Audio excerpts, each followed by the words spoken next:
Bon, il est 2 heures. Bienvenue et un grand merci pour être venu pendant les vacances scolaires. Je sais que ce n'est pas évident et je suis très heureuse de pouvoir encore parler de sujets qui me passionnent. Alors, je commence par 2 internships. Je vous ai expliqué ce terme, ce qui est entre les deux. Dans ma leçon inaugurale et dans mon cours précédent, j'ai plaidé pour un engagement européen détaché de l'identité, ouvert à et respectueux pour, même prenant plaisir à les différences, mais non pas dans l'indifférence. Au contraire, avec justement une attente, une promesse de relation. Est-ce que vous m'entendez bien au fond aussi? Non? Alors, ça pourrait aller mieux, peut-être? C'est pas assez bon? Ça va? Sinon, vous faites comme ça et le monsieur régisseur va s'en occuper. Le mode de vivre dans ce que j'ai appelé « être entre » implique une relation avec autrui, avec personne, groupe, culture, même dans les cas où la différence linguistique rend la communication difficile. Aujourd'hui, et dans la séance du 18 novembre, j'aimerais continuer cette réflexion dans une considération d'usage différent de cette préposition « entre » qui m'est si chère, dans sa guise habituelle dérivée du latin de « inter ». Cet après-midi, les 2 interships sur la table, de mots composés contenant « inter » résultent très différentes l'une de l'autre, au moins à première vue. Comme penseurs universitaires ou non, dans ce que nous appelons interdisciplinarité, nous sommes souvent confrontés à la difficulté, comparable à celle du multilinguisme en Europe, de ne pas savoir assez profondément la discipline que nous visitons, pour ainsi dire. Mieux, avec laquelle nous nous engageons. Comme européenne et voyageuse, je trouve l'autre forme de « inter », l'internationalité, inévitablement sur mon chemin. Vous m'entendez mieux maintenant? Oui, ça va? OK. Différente à première vue. Je commence par l'internationalité, mais la transition à l'autre « inter », l'interdisciplinarité, sera plus souple que à quoi on s'attendrait à première vue. Internationalité est un nom commun, pas tellement utilisé, d'ordre abstrait. Internationalité, qu'est-ce que c'est? Tandis que l'adjectif international est très fréquent et habituel, au point que lui aussi devient presque abstrait pour être trop habituel. Donc, inter y est en jeu, même si la rareté de l'usage du nom et le caractère habituel de l'adjectif se prêtent moins facilement à une réflexion approfondie. Le paradoxe de mon plaidoyer pour la relationnalité, comme rencontre avec les différences respectées, est éclairé dans une récente étude d'histoire, et je vous préviens que l'histoire n'est pas du tout mon domaine de spécialisation, livre de Sluga que vous voyez à gauche sur la diapo. Dans ce livre solide et créatif, l'auteure australienne analyse avec lucidité et en détail comment, après Napoléon, l'Europe était lentement réinventée selon les conceptions encore en vigueur. Ce livre condense tout ce que j'aimerais soulever dans le côté processuel de cette invention durable de l'Europe. Le principe de ce qui m'importe pour l'imagination d'une Europe unifiée, tout en restant internationale, a été semé déjà il y a 2 siècles dans les pratiques des diplomates, des officiels comme Metternich, ici à gauche, et non officiels, souvent femmes, avec la penseuse créatrice Germaine de Staël en tête, à droite ici. La vision temporelle de cette analyse historique, riche et convaincante, n'a de sens que comme pervertie dans ma conception de l'intertemps, dont j'ai parlé avant, tel que je l'ai développé dans mon livre Quoting Caravaggio de 1999, que j'ai déjà mentionné, accessible en raccourci en français dans un article de 2001 dont j'ai mis le titre sur la diapo.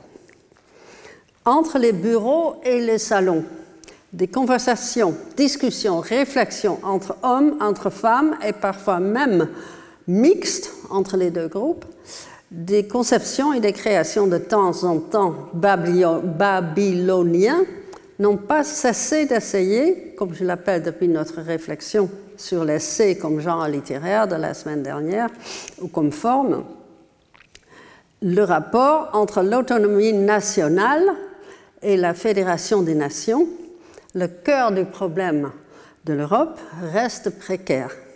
Dans le livre de Glenda Sluga, significativement titré « L'invention, The Invention of International Order, Remaking Europe after Napoleon », le chapitre sur l'Europe explique avec lucidité les tensions entre ces deux pôles dans l'invention de l'Europe. Vu le titre qui contient « Invention » et « Europe », je trouve fascinant que ce n'est que dans le 5e chapitre du livre que l'Europe comme création des penseurs et créateurs, pour citer encore une fois la description de notre chaire annuelle, est analysée, après des chapitres sur la diplomatie, guerre et paix, politique, publique et privée. Tous ces sujets sont soumis au paradoxe qui produit des tensions. En rapport avec la chaire annuelle et le moment du présent, il me semble pertinent que les mots dénotant des abstractions d'ordre politique n'étaient pas encore pensés, tandis qu'ils sont devenus si importants pour non seulement décrire, mais pour pratiquer la politique européenne dans l'internationalité. L'invention de mots de ce genre fait partie des activités facilitées par la sémiosphère, dans le cas présent, européenne. L'historienne attribue à Germaine de Staël l'invention de mots-clés comme libéralisme, nationalisme et même culture.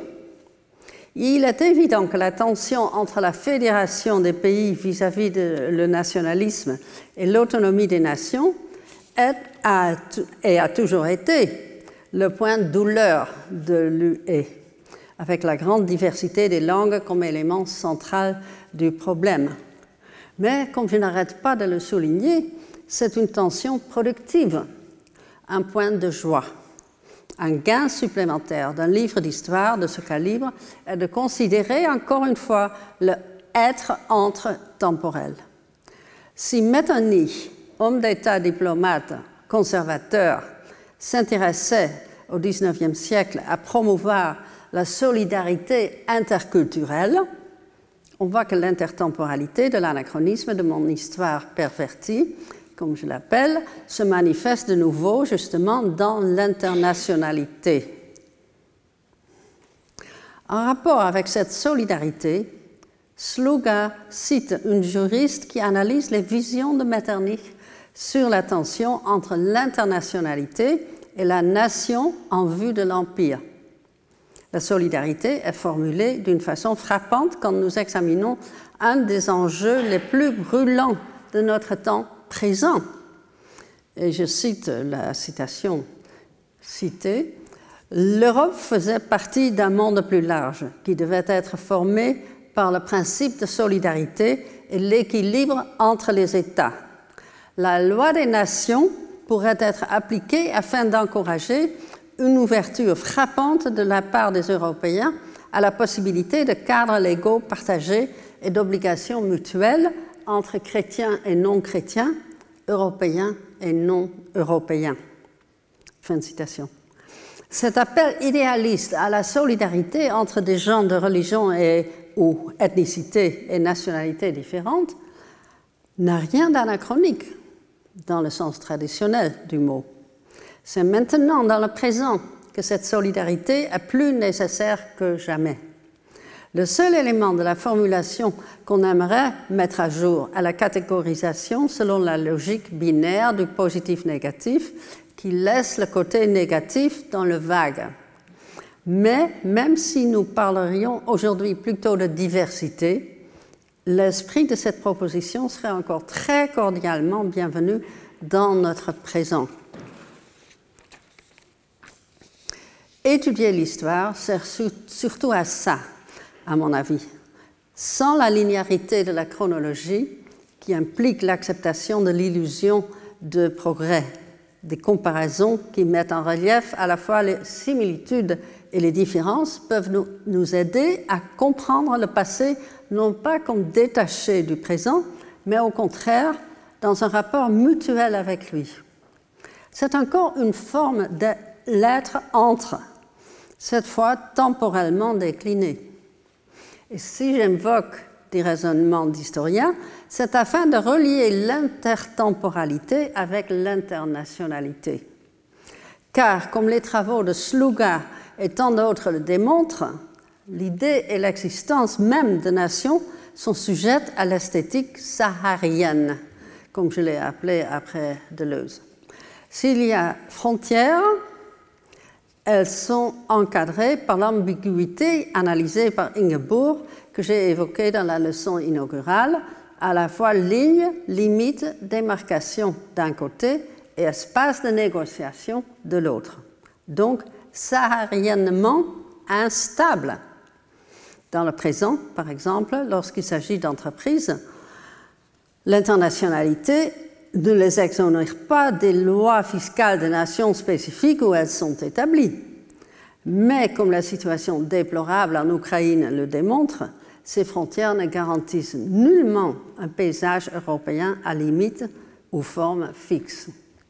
Cela rend le mode de vie international en Europe d'autant plus fascinant.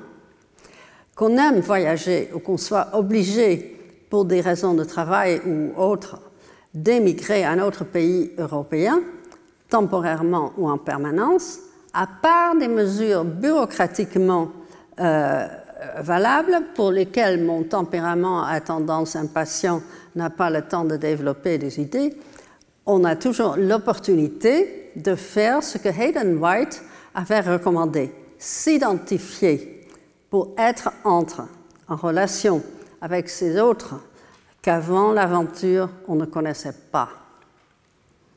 Il est impossible, et en vue de la citation de Metternich, même anachronique dans le mauvais sens, d'omettre de la réflexion sur l'internationalité la question des réfugiés et de l'immigration.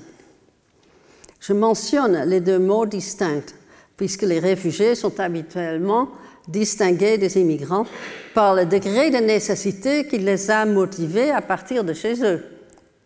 Quand on dit réfugiés, on pense à des personnes qui ont fui leur pays où leur vie était en danger, disons à cause d'une guerre. La guerre civile sans fin en Syrie durant déjà plus de 10 ans, par exemple, a incité beaucoup de Syriens à chercher la sécurité dans les pays européens. Arrivés là, et je pense à la ville de Berlin où il y en a beaucoup, ils se trouvent dans l'obligation et la nécessité d'entrer dans le nouvel habitat d'une façon qui rende l'être entre possible. Ce n'est pas seulement la nécessité d'apprendre l'allemand, mais aussi, par exemple, apprendre des manières les plus aptes pour trouver un appartement. L'habitat sans lequel la vie n'est pas possible. On a souvent appelé ça intégration, terme légèrement problématique par sa résonance avec les obligations imposées par l'État-nation et surtout avec l'association avec assimilation. L'anthropologue américain John Bornemann, ici à gauche, a fait des études à long terme de terrain sur, ou plutôt avec, des Syriens à Berlin. En tant que professeur de l'université de Princeton et professeur invité à Aleppo et à beaucoup d'autres endroits liés au sujet, jusqu'à des séjours prolongés à Berlin. L'intimité créée par des contacts poursuivis menant à des amitiés durables permet une compréhension bien plus approfondie de près que l'étude de publications contenant des réflexions philosophiques et des statistiques aussi importantes mais insuffisantes. Bornemann hésite aussi sur la terminologie, ce qui l'a amené à réfléchir beaucoup sur les termes les plus appropriés. Pour les réfugiés, il propose le terme d'incorporation. Ce terme résonne avec des idées comme infusion, introjection, la relation entre intérieur et extérieur, et contient l'aspect le plus pertinent, le mot corps. Par ce biais, il évoque l'idée d'incorporation, plus fréquemment utilisée en anglais comme embodied. La pertinence de cette association avec le corps devient encore plus évidente quand nous considérons le fait qu'un livre qu'il a co-dirigé a comme titre principal « Digesting Difference ». C'est marqué sur la diapo, « Digérer la différence ». Ce titre, ainsi que le sens actif du verbe « incorporer », attire aussi l'attention sur la temporalité limitée de l'état de réfugié. Ce n'est pas une identité irritée, voire humiliée par la pitié et la charité aussi bien que par l'hostilité et l'indifférence. Beaucoup de réfugiés considèrent l'incorporation comme un stade de transition qui prend fin quand la personne en question se voit et se sent suffisamment à l'aise dans le nouveau pays, assez alamanisé pour passer pour un immigré qui n'a plus besoin de ces efforts extraordinaires durs. Car les immigrés, évidemment aussi motivés par le souhait d'améliorer la qualité de leur vie, ne sont pas en danger de mort immédiat. Personnellement, j'ai toujours pensé que l'anthropologie était la discipline la plus proche de mes intérêts, sans avoir eu la formation d'anthropologue de Bornemann, mais avec une attitude similaire. Et ici, nous approchons la transition à l'inter-suivant. J'ai moi-même entrepris, à partir de 2002, de faire une série de ce que j'appelle des documentaires expérimentaux. Non pas sur, mais avec les immigrés. Ce glissement de sur à avec est le pivot de l'expérimentation. C'est par cela que mes films ne peuvent pas être vus comme des documentaires classiques. Je n'avais pas non plus la formation cinématographique nécessaire, mais grâce à des rencontres avec des personnes de la même persuasion sociopolitique et mieux formées dans la profession ciné, j'ai pu exercer entre les disciplines et pratiques selon les possibilités de ce que je pouvais faire. En tant qu'équipe, pour le premier film de ce genre que nous avons fait, intitulé « 1001 jours », l'allusion au classique arabe est évidente, il était nécessaire, ou disons plutôt souhaitable, d'entrer dans le corps social de la famille des personnages principaux, de nous y incorporer. Donc ce n'est pas eux, mais c'est nous qui devions incorporer.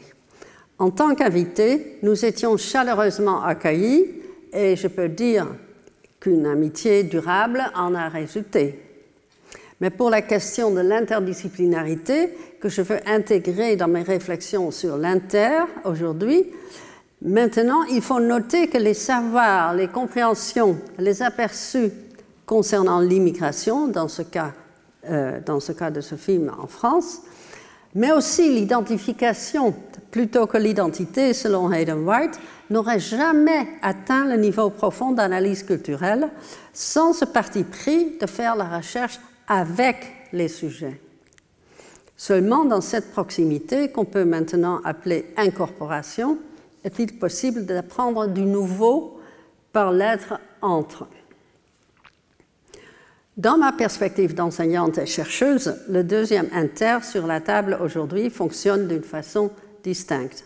C'est inévitable puisque les entités parmi, ou disons entre lesquelles les relations doivent s'établir sont d'un ordre très différent que celui des nations. Les disciplines et les nations, qu'est-ce qu'ils ont en commun?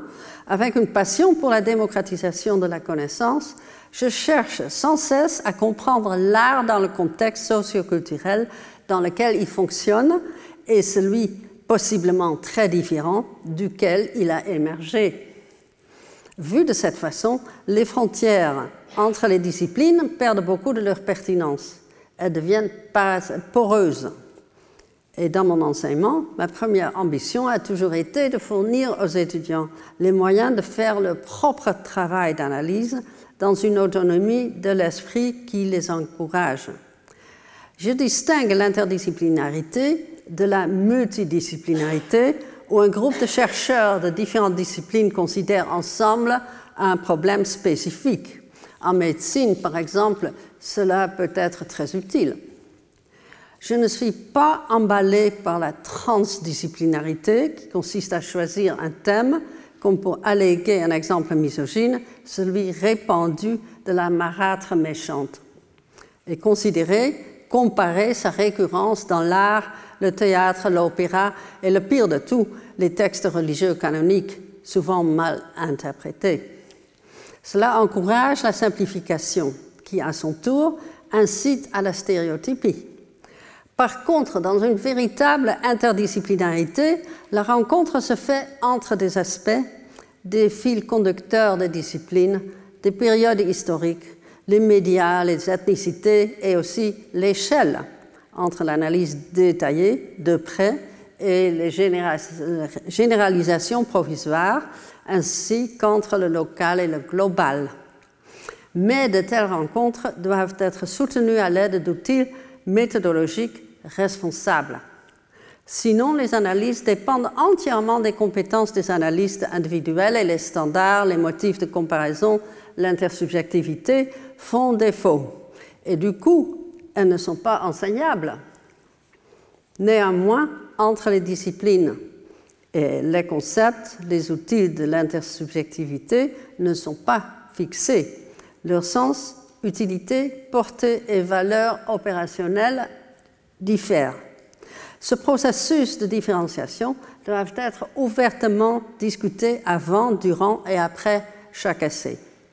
La flexibilité aide à éviter la rigidité aussi bien que l'arbitraire et la négligence. En même temps, elle mobilise l'imagination et l'identification. À l'aide de ces discussions sérieuses, on peut développer des questions de recherche en dehors des paradigmes préétablis à l'intérieur des disciplines singulières. Au lieu de ces a priori, on peut se laisser guider par des champs disciplinaires distincts l'un par rapport à l'autre, sans la nécessité de devenir des experts, diplômés dans chaque discipline rencontrée, et sans la nécessité d'obéir aux règles méthodologiques qui règnent dans chaque discipline participante. C'est en vue de cet enjeu que j'ai plaidé pour la priorité des concepts dans mon livre sur le sujet que vous voyez là, qui sera bientôt publié en français, à ma grande joie. Les concepts sont les outils de l'intersubjectivité. Ils facilitent la discussion sur la base d'une langue commune, mais les concepts ne sont pas fixes. Ils voyagent entre les disciplines, entre les chercheurs individuels, entre les périodes historiques, entre les communautés universitaires géographiquement dispersées. J'allègue un exemple dont on assume facilement qu'il vient de la linguistique, qui n'est pas du tout mon domaine d'expertise, et spécifiquement du grec, dont j'ai oublié pratiquement tout ce que j'avais appris au lycée. Mais le cas offre bien plus que cette connaissance linguistique. La spécialiste du grec moderne, Maria Bolezzi, professeure à l'Université d'Amsterdam, publia en 2016 un article à la fois dans le très sérieux journal des médias et culture grecque et repris dans une publication du Documenta, un événement et publication consacrée à l'art visuel, donc deux contextes totalement différents.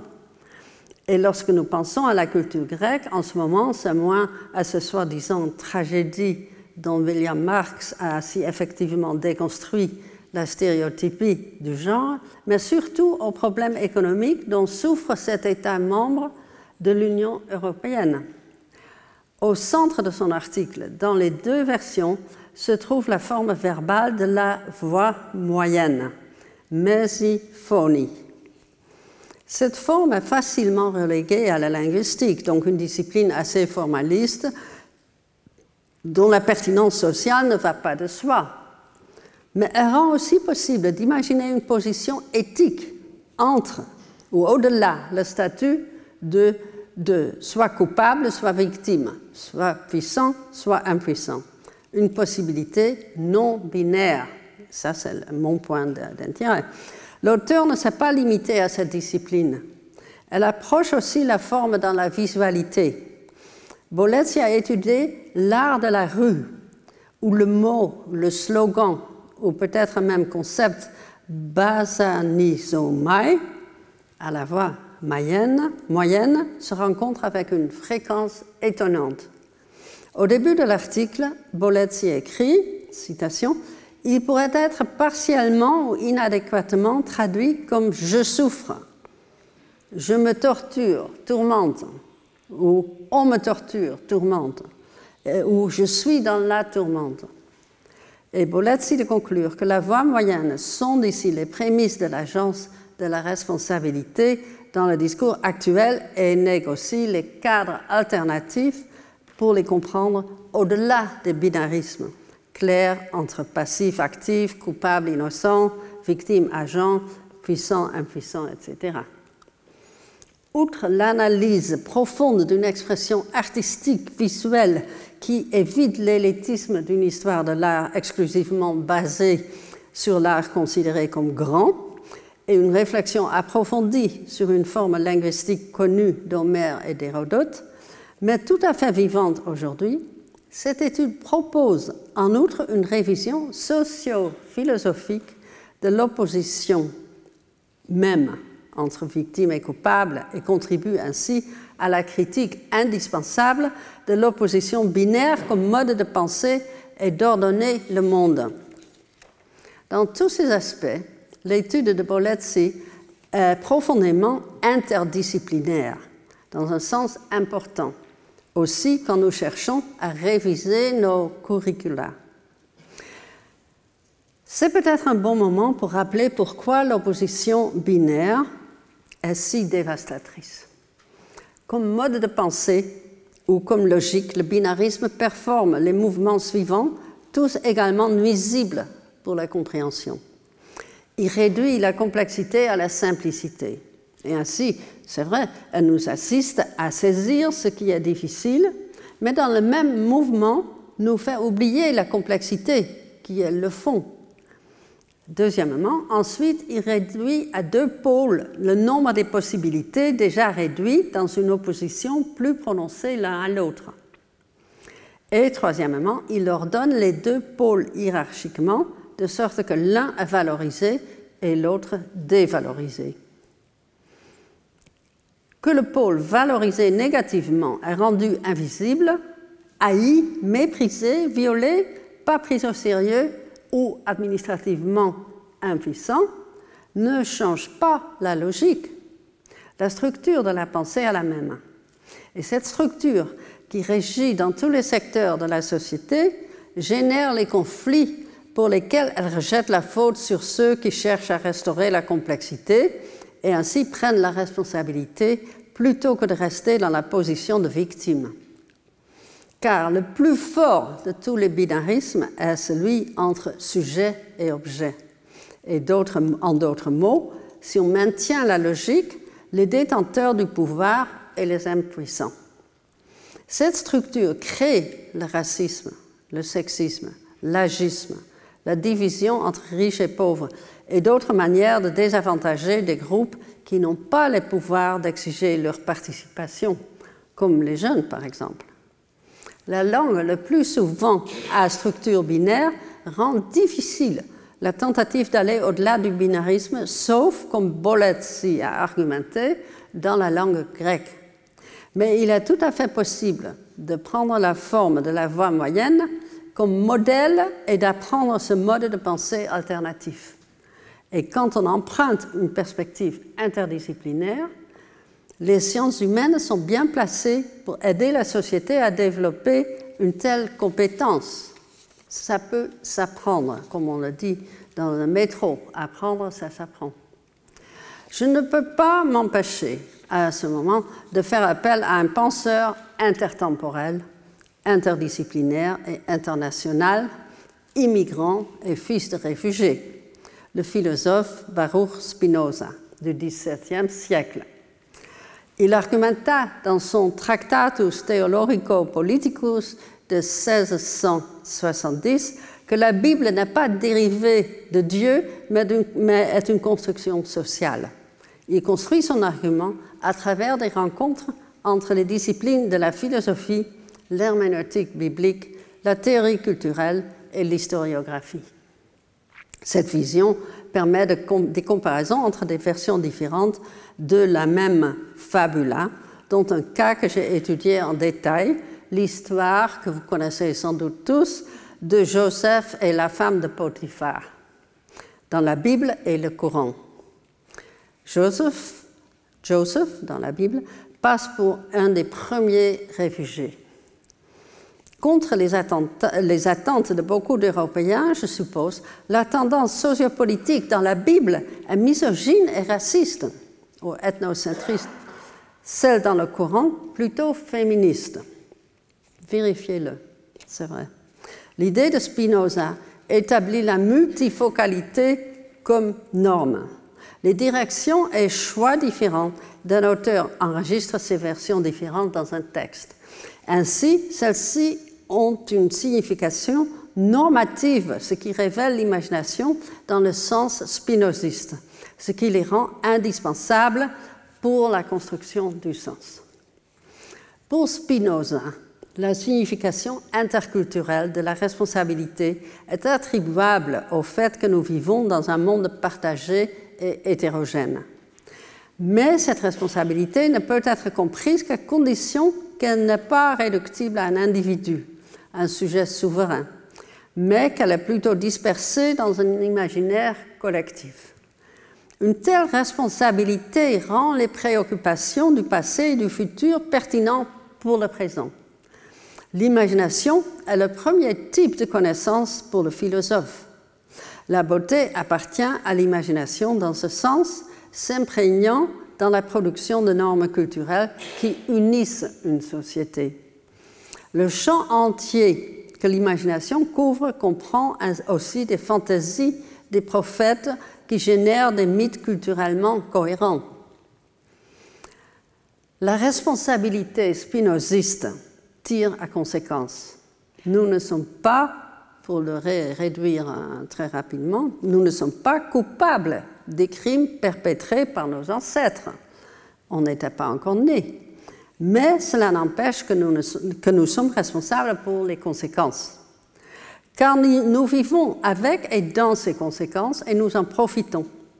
Et ceci influence la manière dont nous vivons les séquelles de l'esclavage, de l'exploitation et de la colonisation.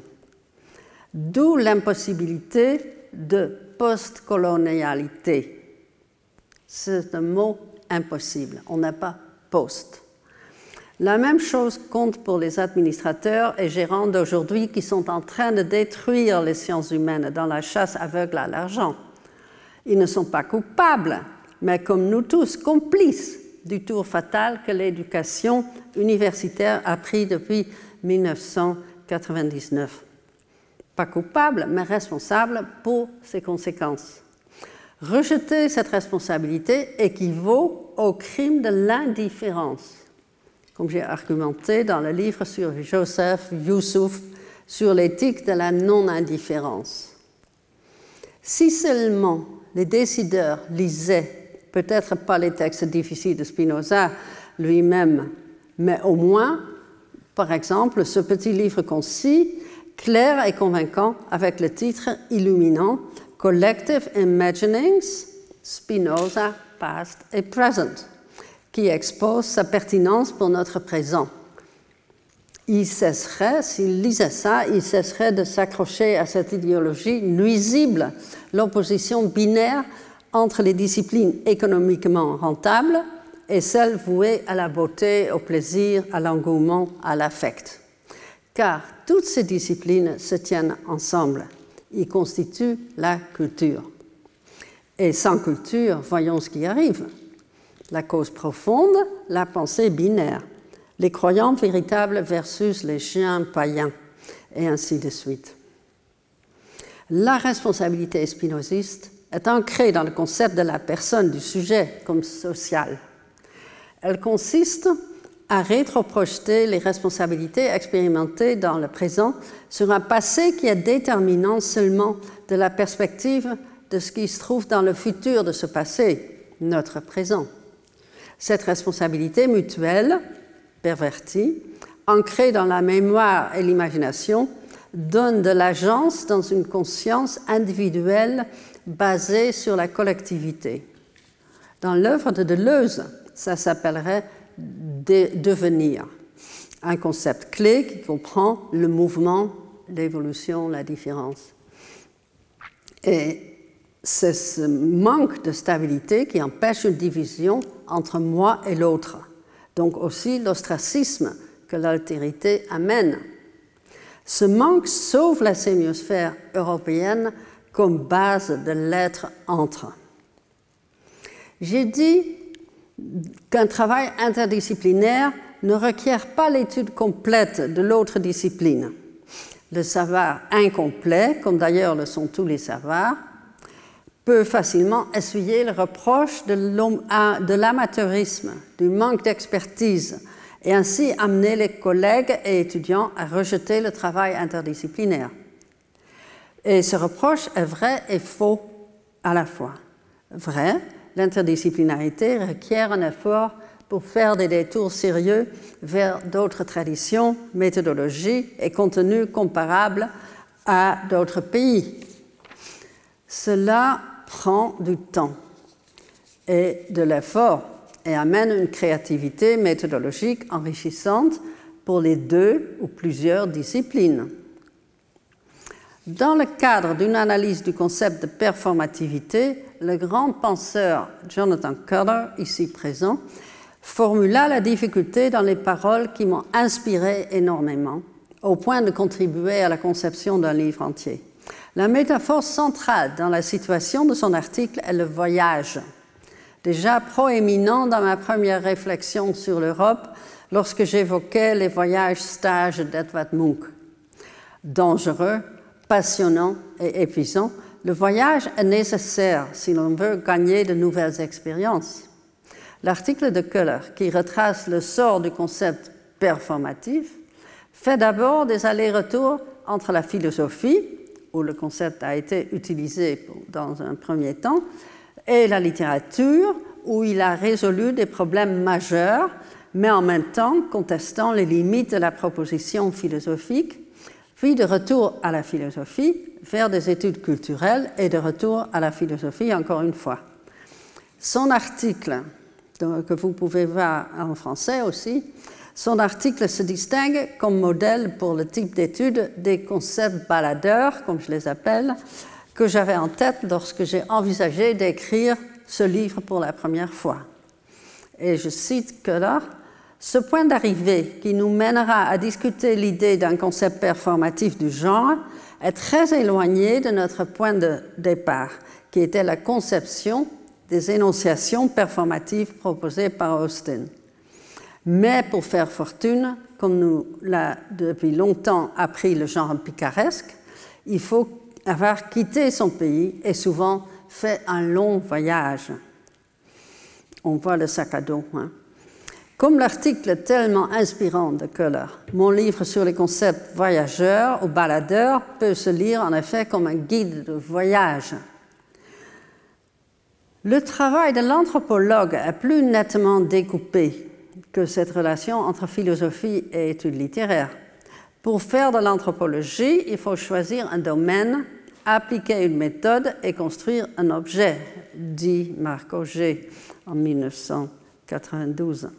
Il en va de même pour l'analyse culturelle, à condition que quelques mots sont changés pour indiquer que le monde de la culture n'est pas si facilement cartographié. C'est ici que l'interdisciplinarité bat son plein.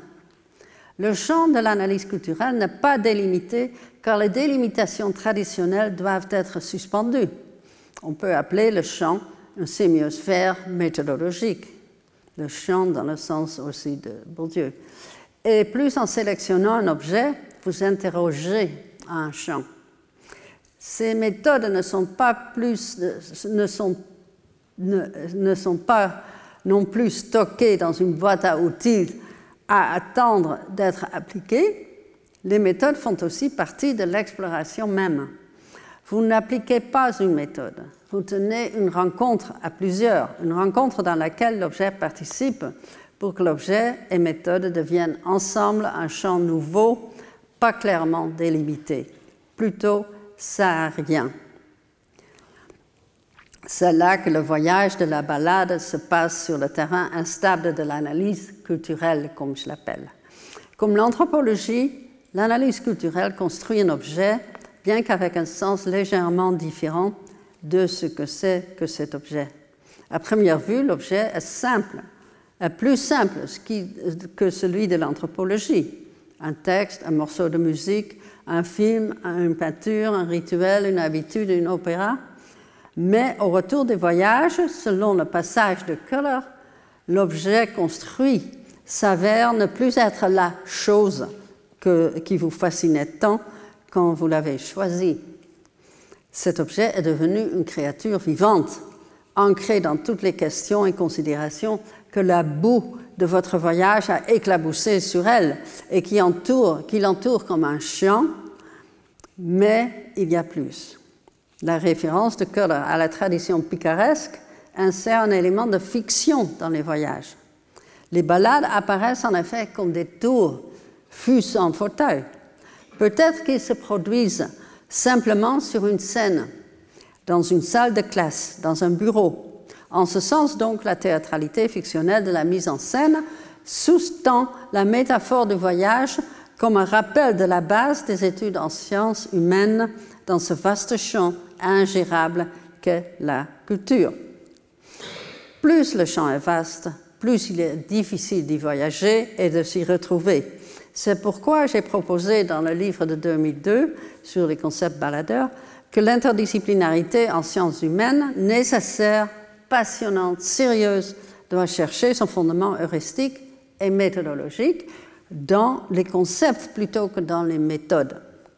Malgré sa simplicité, ainsi que son approbation de facto par les auteurs d'articles tels que celui du professeur Köhler, je ne suis au courant d'aucune publication qui aborde les conséquences de cette situation frontalement. Le tournant vers l'interdisciplinarité au cours des années 1990 s'est nécessairement accompagné d'une prolifération de tels articles et des encyclopédies et petits manuels qui les contiennent. Mais l'effort ici et dans ce livre, cependant, était et est d'examiner la pratique de l'analyse culturelle que ces publications soutiennent. Ma conviction qu'une méthodologie basée sur des concepts s'avère cruciale est issue de mon expérience d'enseignante. Au premier cycle universitaire, le besoin de concepts s'est fait sentir depuis longtemps. Mon ouvrage antérieur, Narratologie, était une réponse à ce besoin. Depuis lors, j'ai été de plus en plus impliquée dans le développement, à partir de zéro, pour ainsi dire, d'un grand nombre de projets doctoraux et postdoctoraux qui n'étaient pas faciles à placer dans une seule discipline. La réduction du nombre de bourses et par conséquent de la taille des classes, ainsi qu'un intérêt croissant pour le travail qui dépasse les frontières disciplinaires, ont conduit à une perte d'homogénéité au sein des classes. Depuis le début, j'ai vécu ce changement comme passionnant et productif, pas la partie concernant les bourses, mais le reste. Permettez-moi de reprendre une citation à laquelle j'ai été confrontée souvent. Elle sera familière pour beaucoup d'entre vous. Une philosophe, un critique psychanalytique, un narratologue, un historien de l'architecture et un historien d'art, on est dans un cadre interdisciplinaire, discutent ensemble dans un séminaire sur, disons, les signes et les idéologies. C'est un sujet qui intéresse beaucoup de jeunes chercheurs, impatients, enthousiastes, engagés, venant de plusieurs disciplines différentes. Le mot concept « sujet » revient sans cesse. Et là, je parle de mon expérience même. Avec une perplexité croissante au cours de la discussion, la première participante assume que le thème du sujet est la montée de l'individualisme. Le deuxième y voit l'inconscient. La troisième, la voix du narrateur. Le quatrième, l'humain confronté à l'espace. Et la cinquième, la figure représentée dans un tableau.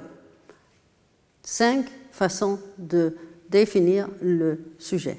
Cela pourrait être tout simplement amusant si seulement les 5 ne considéraient pas leur propre interprétation du sujet au niveau sous-réflexif de l'évidence comme la seule adéquate.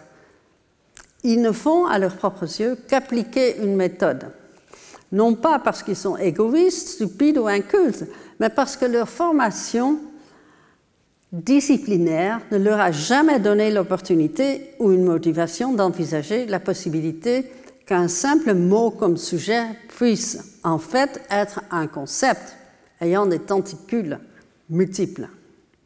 Aucun participant ne remet en question l'utilisation qu'en fait un autre. Chacun suppose simplement que l'autre est confus et en réaction, appuie sur le bouton mental pour éteindre sa concentration ou, dans le meilleur des cas, s'énerve. Chaque participant fictif à ce drame utilise le pronom « nous », sans préciser à qui il se réfère.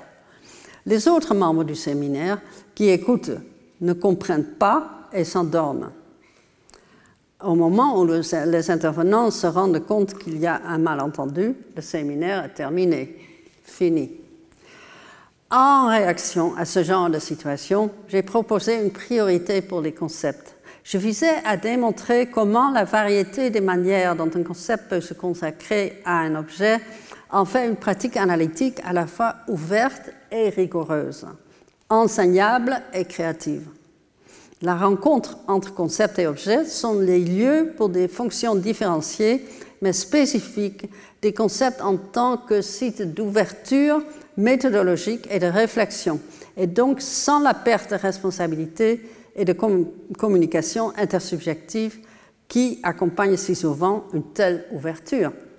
Fréquemment, les concepts se chevauchent partiellement, et c'est dû à leur provenance initiale.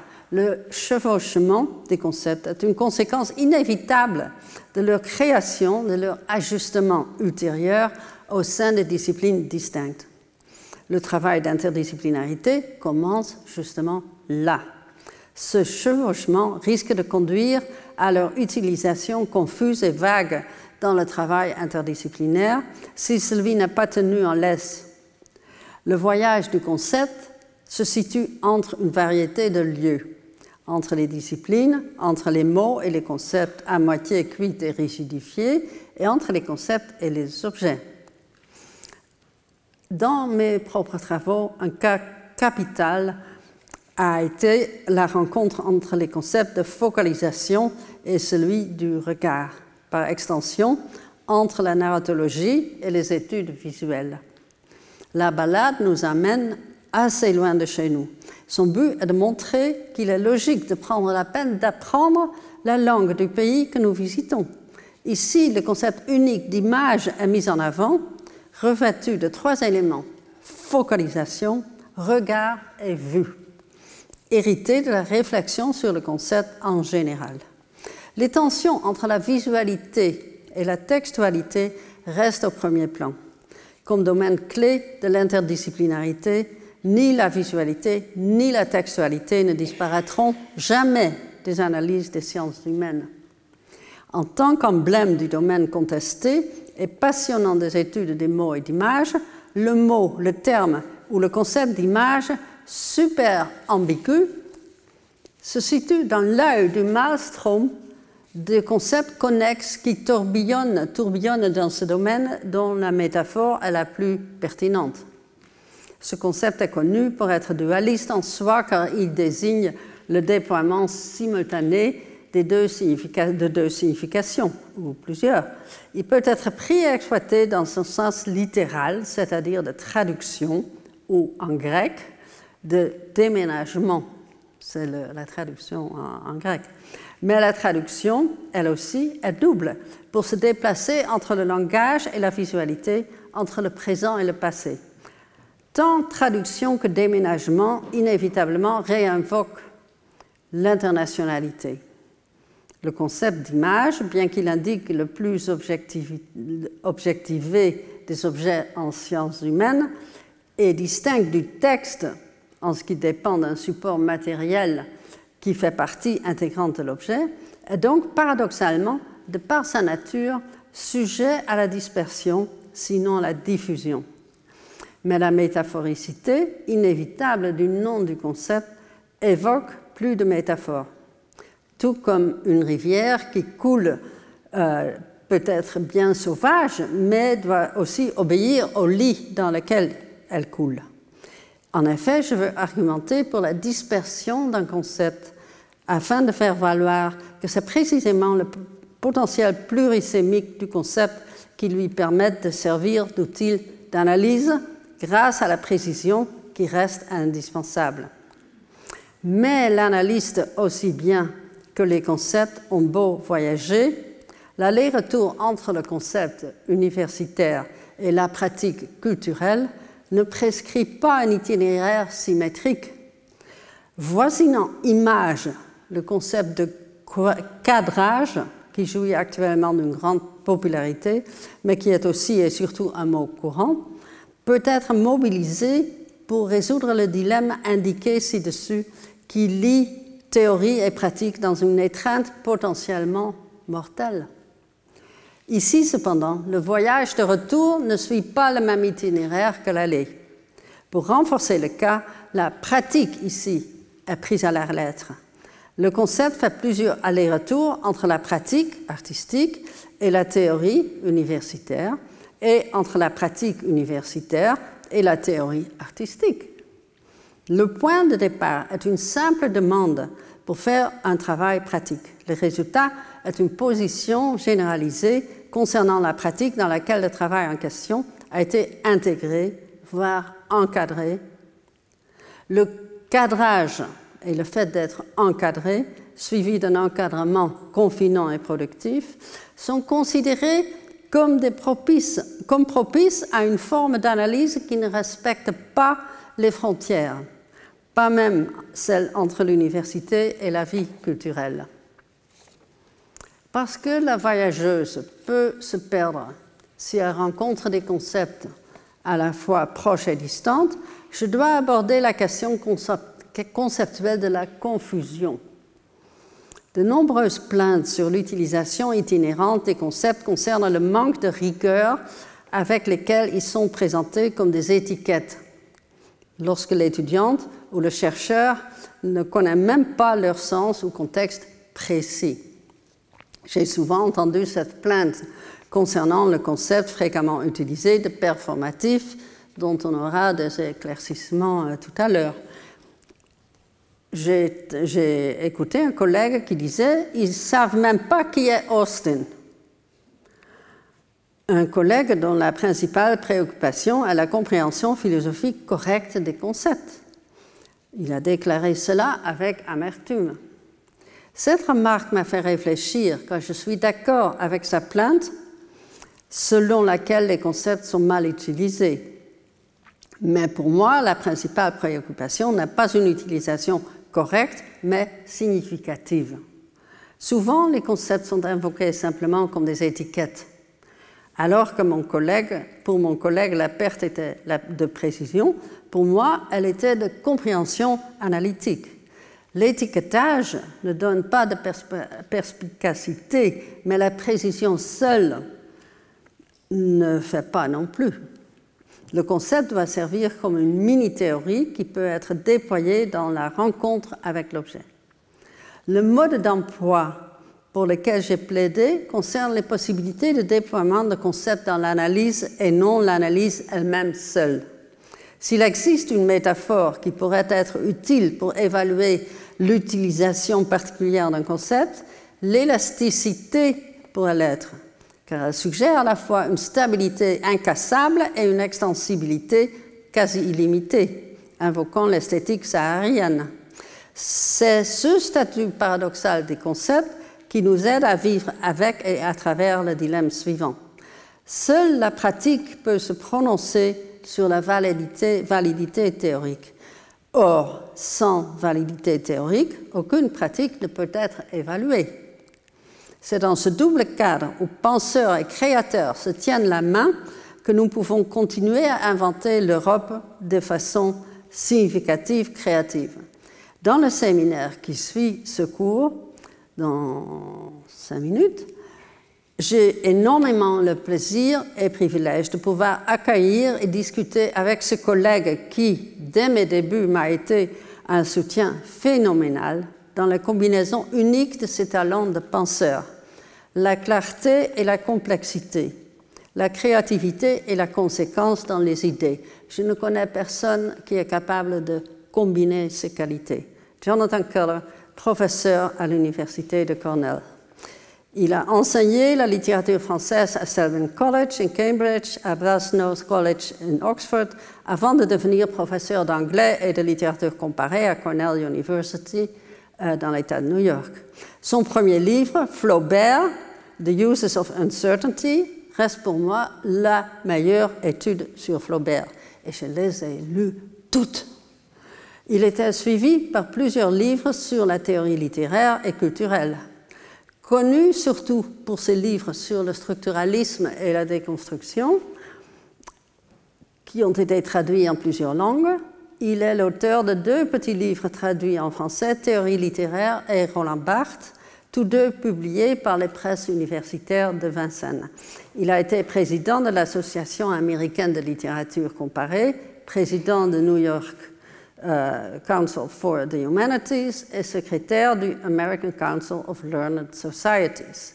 Son livre le plus récent est Theory of the Lyric, Harvard University Press de 2015. Bienvenue et merci d'être prête à faire ça, Jonathan. Merci.